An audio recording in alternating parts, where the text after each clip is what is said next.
All right, let's tackle number 74. In Federalist number 74, Hamilton's going to step back and he asks a pretty simple but it's a pretty powerful question, and that is, what qualities must a president have to lead a nation through war and still preserve its humanity? And so Hamilton's answer, his argument, is that it is strength and mercy. And one person must lead the military, and one person must also hold the power to pardon. Because when it comes down to moments of crisis, the country can't afford hesitation, and in moments of injustice, the country can't afford cruelty. I'm Matt Haskell. I'm a high school history teacher, and I teach civics too, and we've been making this journey through all 85 of the Federalist Papers, and we're up to number 74. So let's go ahead and set the stage.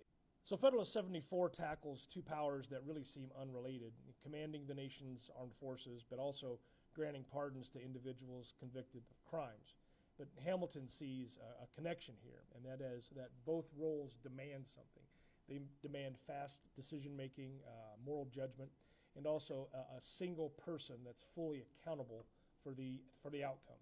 And he believes that these powers must not be shared, not even given to a committee. They can't be tangled in a legislative process. So why? Well, it's because in war and injustice, hesitation can destroy a nation, and delay can destroy a life. So Hamilton begins with the presidency's wartime responsibilities. His core claim is pretty straightforward, and that is one person must be able to direct the military with clarity and speed and unity of purpose. And so the framers, through their process, had seen enough of, divided command or indecisive councils or just military confusion, but also slow legislative direction. The Revolutionary War had taught them that the country needed a single executive who could respond instantly to military threats. And Hamilton argues that the direction of war must belong to somebody that can that assess intelligence quickly and respond to emergencies, protect national security, maintain secrecy when needed, and coordinate strategic decisions without any kind of delay. And really, a committee can't do that. A legislature is not built to do that. Really, only a single commander can do that. So Hamilton stresses a pretty important point, and that is that the president may command, but he cannot fund or raise or maintain the military, because those powers belong to Congress. The president's military authority is operational, not legislative.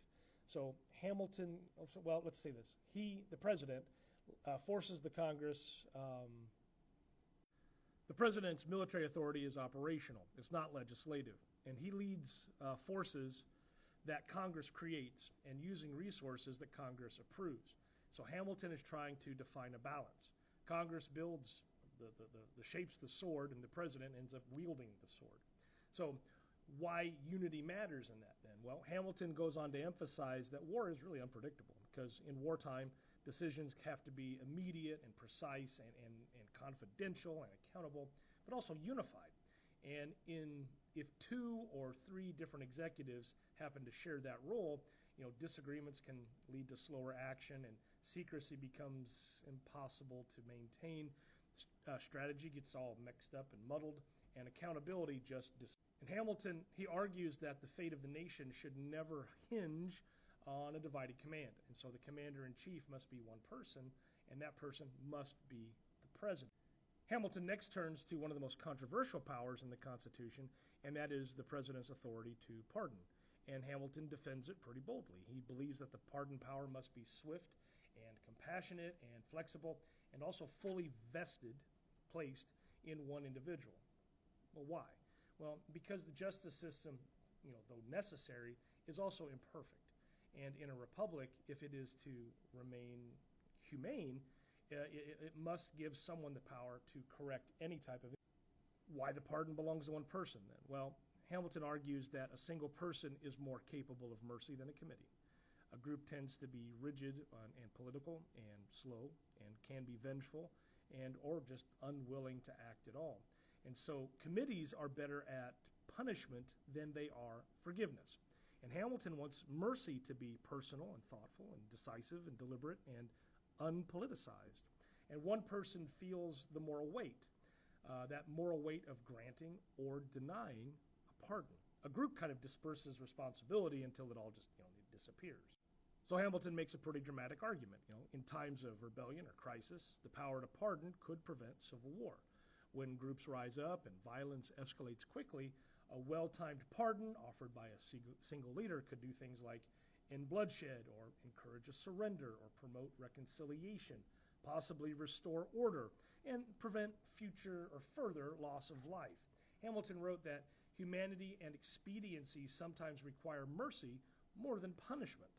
Now, critics were worried that pardons would allow corruption, and Hamilton offers a counter-argument, and that is, well, the president can still be impeached, and pardons cannot be, they can't stop impeachment proceedings, and abusive pardons invites all kinds of political backlash, and the president is accountable to the people. So mercy is risky, but too much rigidity is even more dangerous. So the power to pardon is kind of a constitutional relief valve.